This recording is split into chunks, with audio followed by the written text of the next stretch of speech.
নমস্কার। সকল ভক্ত বন্ধুদের সাদর আহ্বান জানাই বেদান্ত দর্শন ফেসবুক পেজে।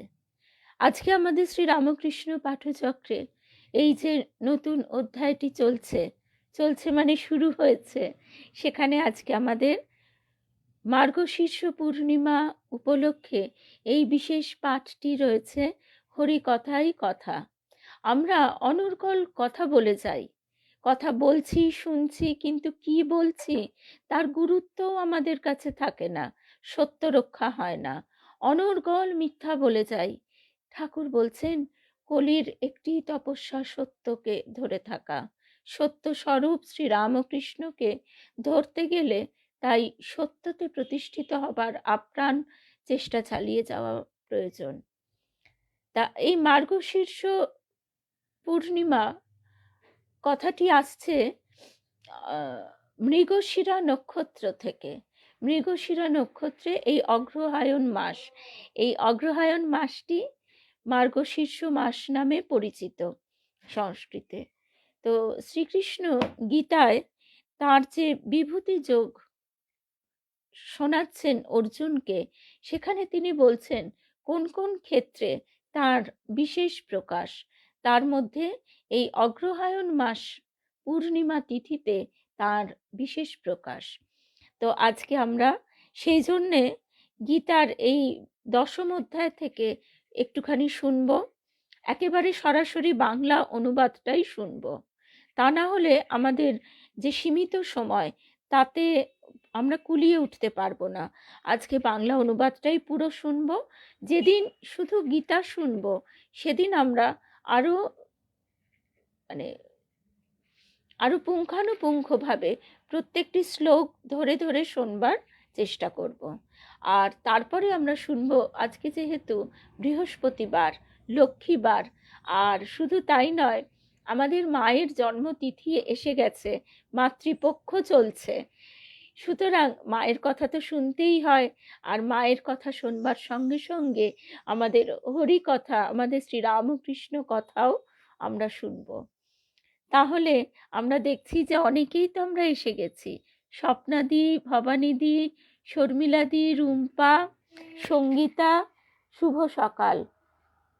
সকলের এই বিশেষ বিশেষ দিনগুলি প্রতিদিনই বটে, কিন্তু বিশেষ দিনগুলিতে যেন আমরা সকলে চেষ্টা করি তার দিকে মনোনিবেশ করে রাখবার, মনকে যেন সেই দিকে প্রবাহিত করে দিই।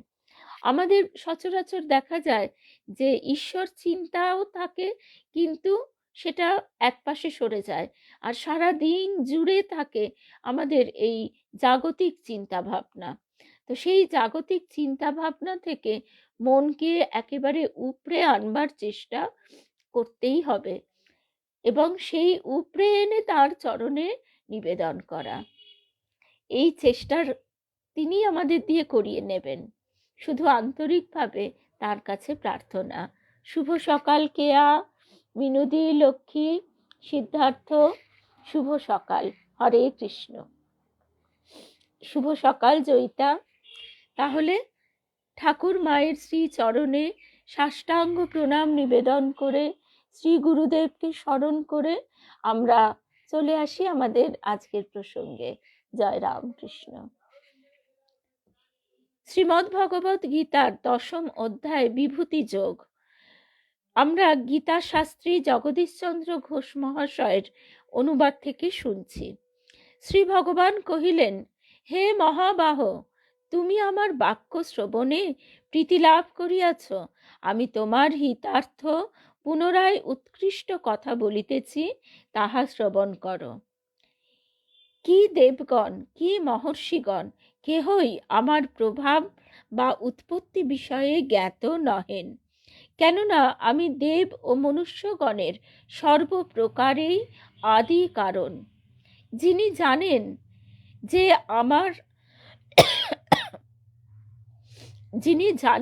যে আমার আদি নাই, জন্ম নাই, আমি সর্বলোকের মহেশ্বর, মনুষ্য মধ্যে তিনি মোহশূন্য হইয়া সর্বপাপ হইতে মুক্ত হন।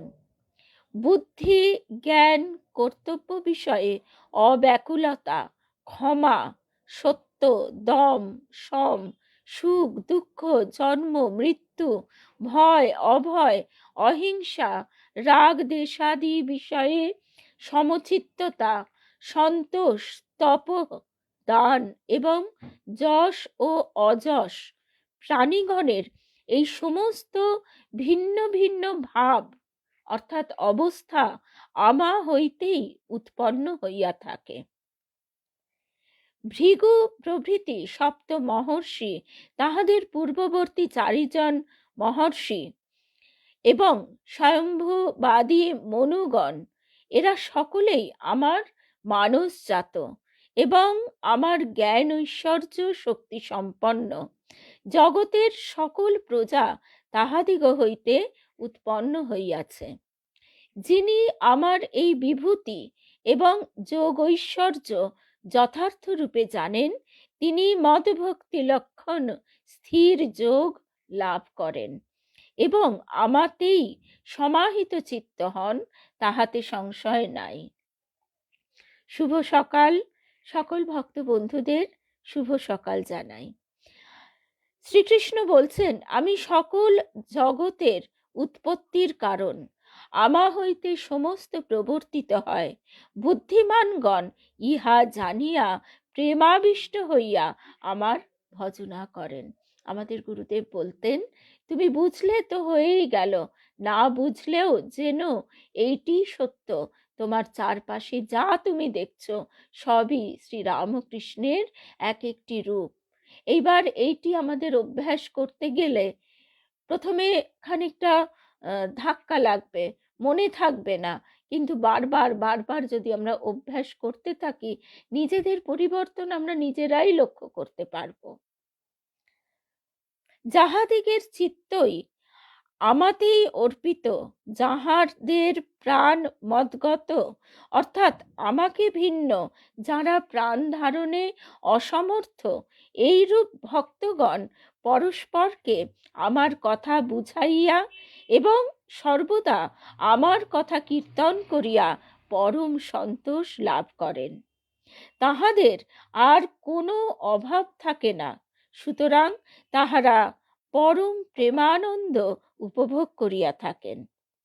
যাহারা সতত আমাতে চিত্তার্পণ করিয়া প্রীতিপূর্বক আমার ভজনা করেন, সেই সকল ভক্তকে আমি ঈদৃশ বুদ্ধিযোগ প্রদান করি, যদ্বারা তাহারা আমাকে লাভ করিয়া থাকেন। ঠাকুর বলছেন, তিনি শুদ্ধ বুদ্ধি শুদ্ধ মনের গোচর। আমার সেই ভক্তগণের প্রতি অনুগ্রহার্থই তাহাদের অন্তঃকরণে অবস্থিত হইয়া উজ্জ্বল জ্ঞানরূপ দীপ দ্বারা তাহাদের অজ্ঞান অন্ধকার বিনষ্ট করি। অর্জুন বললেন, আপনি পরব্রহ্ম, পরম ধাম, পরম পবিত্র। ভৃগু প্রভৃতি ঋষিগণ, দেবর্ষি নারদ ও অসিত দেবল এবং ব্যাস প্রভৃতি আপনাকে নিত্য পুরুষ, স্বয়ং প্রকাশ, আদিদেব, জন্মরহিত ও সর্বব্যাপী বিভু বলেন। আপনি স্বয়ং আমাকে তাহাই বলিলেন। হে কেশব, তুমি যাহা আমাকে বলিতেছ সে সকলই সত্য বলিয়া মানি। কারণ হে ভগবান, কি দেব, কি মানব, কি দানব, কেহই তোমার প্রভাব জানেন না। আমি ক্ষুদ্র মনুষ্য মাত্র, উহা কি বুঝিব? হে পুরুষোত্তম, হে ভূত ভাবন, দেব দেব, হে জগৎপতে, তুমি আপনি আপন জ্ঞানে আপন স্বরূপ জানো। তোমার স্বরূপ আর কেহ জানে না। তুমি যে যে বিভূতি দ্বারা সর্বলোক ব্যাপিয়া রহিয়াছ, তাহা তুমি বলিতে সমর্থ। সে সকল বিস্তৃত রূপে আমাকে কৃপাপূর্বক বলো। হে যোগিন, কি প্রকারে সতত চিন্তা করিলে আমি তোমাকে জানিতে পারি? হে ভগবান, আমি তোমাকে কোন কোন পদার্থে কিভাবে চিন্তা করিব তাহা বলো। হে জনার্দন, তুমি পুনরায় তোমার যোগ ঐশ্বর্য ও বিভূতি সকল আমাকে বিস্তৃত রূপে বলো, যেহেতু তোমার অমৃতপম বচন শ্রবণ করিয়া আমার তৃপ্তি হইতেছে না। শ্রী ভগবান কহিলেন, আচ্ছা, আমার প্রধান প্রধান দিব্য বিভূতি সকল তোমাকে বলিতেছি, কারণ আমার বিভূতি বাহুল্যের অন্ত নাই, সুতরাং সংক্ষেপে বলিতেছি। হে অর্জুন, সর্বভূতের হৃদয়স্থিত আত্মা আমি। ঠাকুর বলছেন, তখন নরেন হো হো করে হেসে বলছে, তাহলে ঘটিটাও ঈশ্বর, বাটিটাও ঈশ্বর। কিভাবে মায়ার দ্বারা ঠাকুর তাকে আবৃত করে নিয়ে এসেছেন।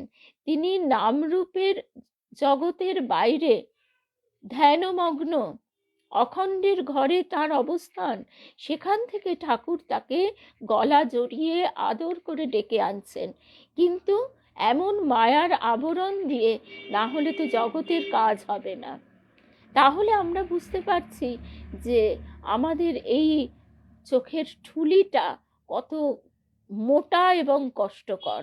এই চোখের ঠুলি যদি তিনি কৃপা করে না ছিঁড়ে দেন, তাহলে আমরা এই অন্ধকারে কীটের মতো, পোকার মতো কিলবিল করে মরছি। ঠাকুর মাকে এনে দিলেন যাতে মা আমাদের উদ্ধার করেন। আজকে তাঁরই কৃপায় আজকে আমরা এই সব কথা শুনছি, শুধু শুনছি না, শুনে বোঝার চেষ্টা করছি, অভ্যাস করবার চেষ্টা করছি। সবটাই তার কৃপা। হে অর্জুন, সর্বভূতের হৃদয়স্থিত আত্মা প্রত্যক্ষ চৈতন্য আমি সর্বভূতের উৎপত্তি, স্থিতি ও সংহার স্বরূপ, অর্থাৎ সৃষ্টি, স্থিতি ও প্রলয়কর্তা। দ্বাদশ আদিত্যের মধ্যে আমি বিষ্ণু নামক আদিত্য, জ্যোতিষ্কগণের মধ্যে আমি কিরণমালী সূর্য, মরুৎগণের মধ্যে আমি মরীচি এবং নক্ষত্রগণের মধ্যে চন্দ্র। অর্থাৎ এই সবগুলির ভিতরে আমার বিশেষ প্রকাশ দেখা যায়। সব কিছুর মধ্যেই তার প্রকাশ, একটা কীটের মধ্যেও, একটা পিঁপড়ের মধ্যেও, কিন্তু কোথাও ক্ষুদ্র, কোথাও বৃহৎ। বেদ সমূহের মধ্যে আমি সামবেদ, দেবগণের মধ্যে আমি ইন্দ্র, ইন্দ্রিয়গণের মধ্যে আমি মন এবং ভূতগণের মধ্যে আমি চেতনা, অর্থাৎ জ্ঞান শক্তি। একাদশ রুদ্রের মধ্যে আমি শঙ্কর, যক্ষ রক্ষ গণের মধ্যে আমি কুবের, অষ্টবসুর মধ্যে আমি অগ্নি এবং পর্বতগণের মধ্যে আমি সুমেরু। হে পার্থ, আমাকে পুরোহিতগণের প্রধান বৃহস্পতি জানিও। আমি সেনানায়কগণের মধ্যে দেব সেনাপতি কার্তিকেয় এবং জলাশয় সমূহের মধ্যে আমি সাগর, মহর্ষিগণের মধ্যে আমি ভৃগু, শব্দ সকলের মধ্যে আমি একাক্ষর ওঙ্কার, যজ্ঞ সকলের মধ্যে আমি জপযজ্ঞ এবং স্থাবর পদার্থের মধ্যে আমি হিমালয়। আমি বৃক্ষ সকলের মধ্যে অশ্বত্থ, দেবর্ষিগণের মধ্যে নারদ, গন্ধর্বগণের মধ্যে চিত্ররথ এবং সিদ্ধ পুরুষগণের মধ্যে কপিল মুনি। অশ্বগণের মধ্যে অমৃতার্থ সমুদ্র মন্থনকালে উদ্ভূত উচ্চৈঃস্রবা বলে আমাকে জানিও এবং হস্তিগণের মধ্যে ঐরাবত এবং মনুষ্যগণের মধ্যে রাজা বলিয়া আমাকে জানিও। আমি অস্ত্রসমূহের মধ্যে বজ্র, ধেনুগণের মধ্যে কামধেনু, আমি প্রাণীগণের উৎপত্তি হেতু কন্দর্প এবং আমি সর্পগণের মধ্যে বাসুকী, নাগগণের মধ্যে আমি অনন্ত, জলচরগণের মধ্যে আমি জলদেবতা বরুণ, পিতৃগণের মধ্যে আমি অর্জমা এবং ধর্মাধর্ম ফলদানের নিয়ন্ত্রীগণ মধ্যে আমি যম, দৈত্যগণের মধ্যে আমি প্রহ্লাদ, গ্রাসকারী দিগের মধ্যে আমি কাল, পশুগণের মধ্যে আমি সিংহ, পক্ষীগণের মধ্যে আমি গরুড়, বেগবান দিগের মধ্যে আমি বায়ু, শস্ত্রধারীগণের মধ্যে আমি দাশরথী রাম, মৎস্যগণের মধ্যে আমি মকর এবং নদীসমূহের মধ্যে আমি গঙ্গা। হে অর্জুন, সৃষ্ট পদার্থ মাত্রেই আদি, মধ্য ও অন্ত আমি। বিদ্যাসমূহের মধ্যে আমি আত্মবিদ্যা বা ব্রহ্মবিদ্যা। তার্কিকগণের মধ্যে বাদ, জল্প ও বিতণ্ডা নামক তর্কসমূহের মধ্যে আমি বাদ, অর্থাৎ তত্ত্ব নির্ণয়ার্থ যে বিচার তাকেই বলে বাদ। অক্ষরসমূহের মধ্যে আমি অকার, সমাসসমূহের মধ্যে আমি দ্বন্দ্ব, আমি অক্ষয় কাল ও স্বরূপ এবং আমি সমুদয় কর্মফলের বিধানকর্তা। সংহর্তাদিগের মধ্যে আমি সর্বসংহারক মৃত্যু।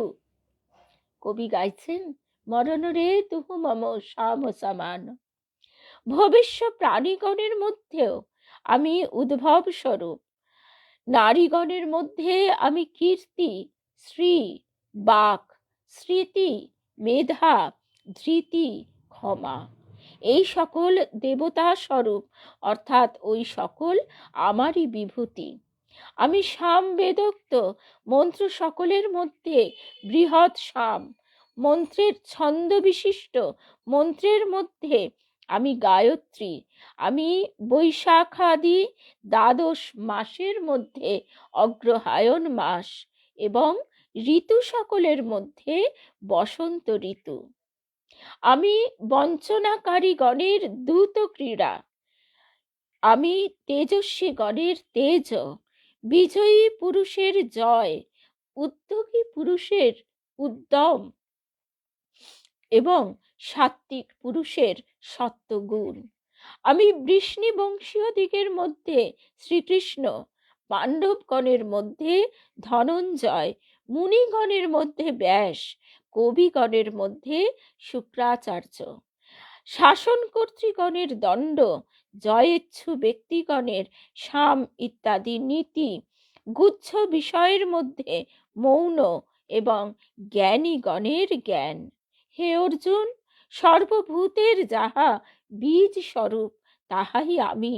আমা ব্যতীত উদ্ভূত হইতে পারে চরাচরে এমন পদার্থ নাই। হে পরন্তপ, আমার দিব্য বিভূতি সমূহের অন্ত নাই।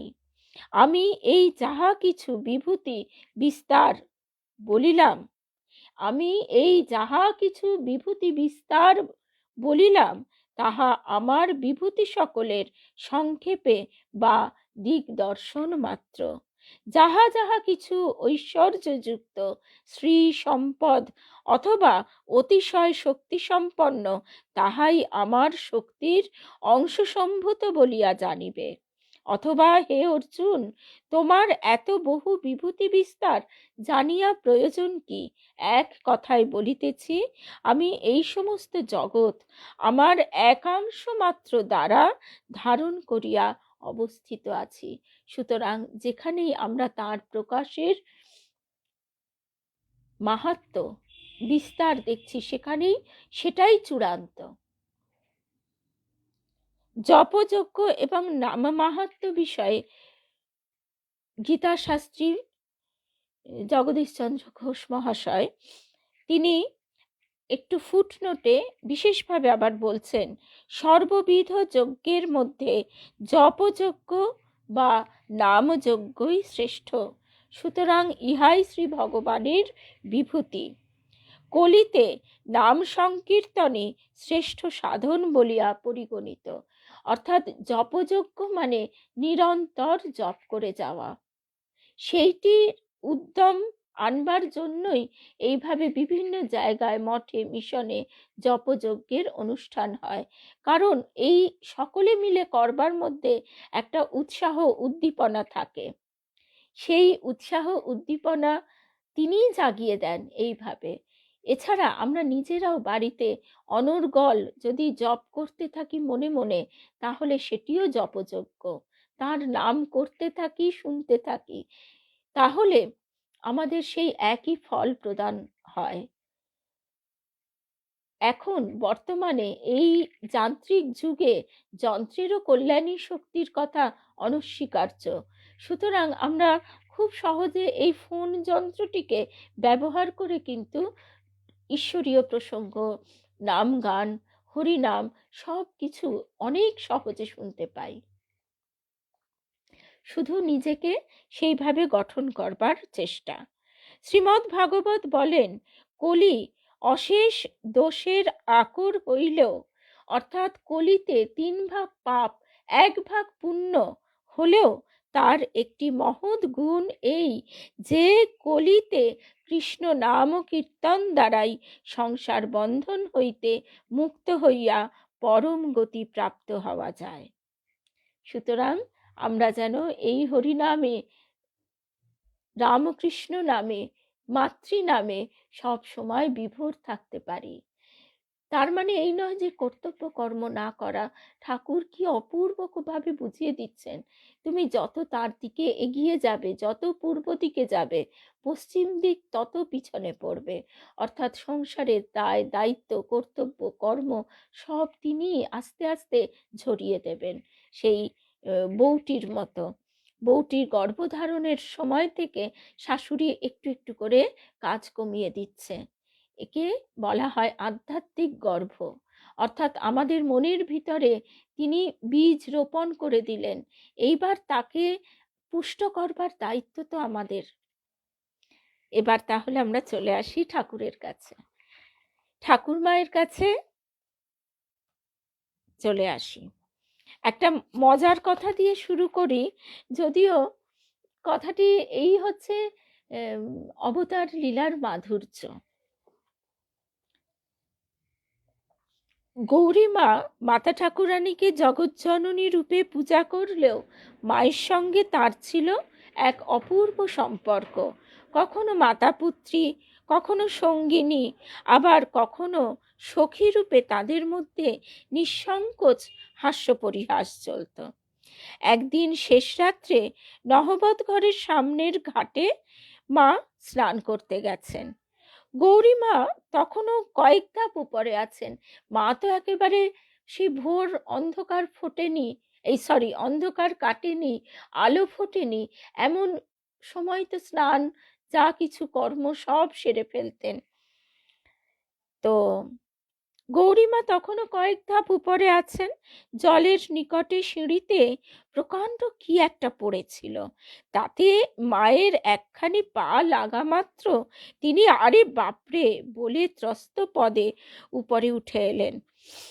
গৌরীমা তাকে জড়িয়ে ধরলেন। মা হাঁপাতে হাঁপাতে বললেন, কুমির গো। গৌরীমা সহাস্যে বললেন, কুমির নয় মা, কুমির নয়, ও শিব, তোমার চরণ পরশ পাবার লেগে পড়ে আছে। মা বললেন, রাখো তোমার রঙ্গ, আমি বলে ভয়ে মরি, কি সর্বনাশ, একেবারে কুমিরের ওপর গিয়ে পড়েছিল। মা গো, তুমি অভয়া, তোমার আবার ভয় কিসের? মা এই কথাটি শুনে আর কিছু বললেন না, চুপ করে রইলেন স্মিত মুখে। মৌনম সম্মতি লক্ষণম। এইভাবে কত ছোট্ট ছোট্ট ঘটনার মধ্যে দিয়ে আমরা মায়ের এই অপূর্ব শিশুসুলভ রূপটি পাই। আবার যেমন সেই বাগবাজারে উদ্বোধনে তখন টাইম কল সবে সবে হয়েছে, তো মা তো জানেন না, এবার কলের মধ্যে ওই হাওয়া ঢুকলে ফোঁস করে শব্দ হয়। মা তাড়াতাড়ি ভয়ে একদম দৌড়ে এসে, দেখে যাও দেখে যাও, কলের ভেতর একটা সাপ ঢুকেছে। তা মা যে আমাদের অভয়া, কিন্তু মায়ের এই অপূর্ব মায়ার আবরণের মধ্যে দিয়ে এই যে মাধুর্যের ঝিলিকটুকু ফুটে ওঠে, সাধারণ জীব কেমন করে বুঝবে? তার জন্যে ওই গৌরী মায়ের মতন চক্ষু দরকার, প্রেমের চক্ষু, যোগীর চক্ষু। ভাবিনী নামে এক ব্রাহ্মণ কন্যা ঠাকুর ও মাতা ঠাকুরানীর প্রতি অতিশয় ভক্তিমতী এবং মমতাময়ী ছিলেন। প্রথম দিন কেবল পরমহংস মশায়ের দর্শন মানসেই তিনি দক্ষিণেশ্বরে এসেছিলেন। প্রত্যাবর্তনকালে তার মনে হলো নহবতে যেন কোনো নারী মূর্তি রয়েছেন এবং তিনি তাকে আকর্ষণ করছেন।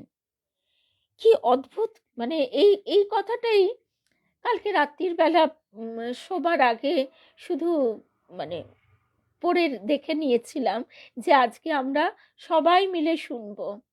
সকল ভক্ত বন্ধুদের শুভ সকাল জানাই। আর শুভ সকাল তো বটেই, শুভ দিন।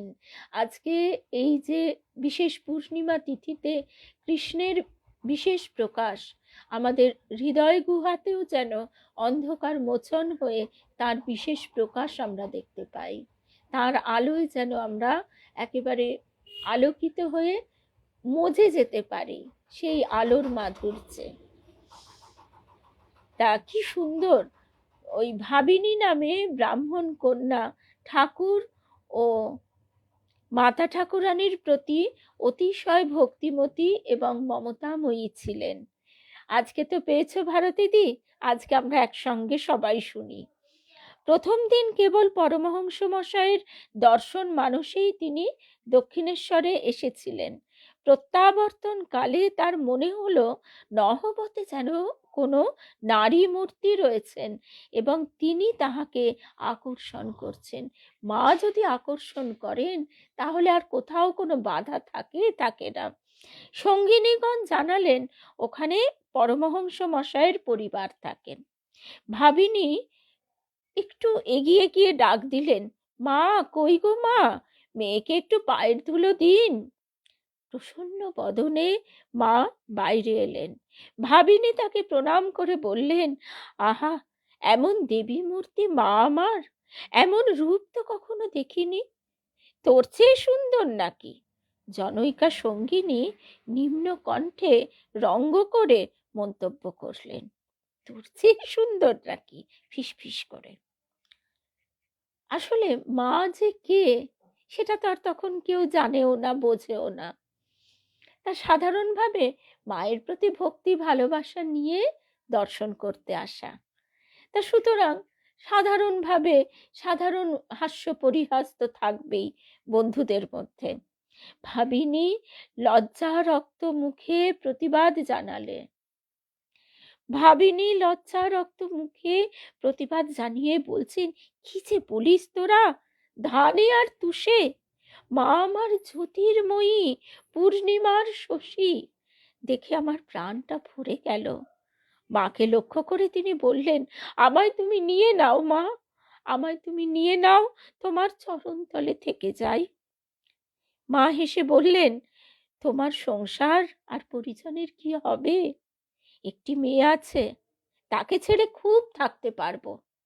আহা 60, ও কথা বলতে নেই, তাকে ছেড়ে কাজ নেই। মা তুমি মাঝে মাঝে এখানে এসো, তাকেও এনো, আমি দেখব।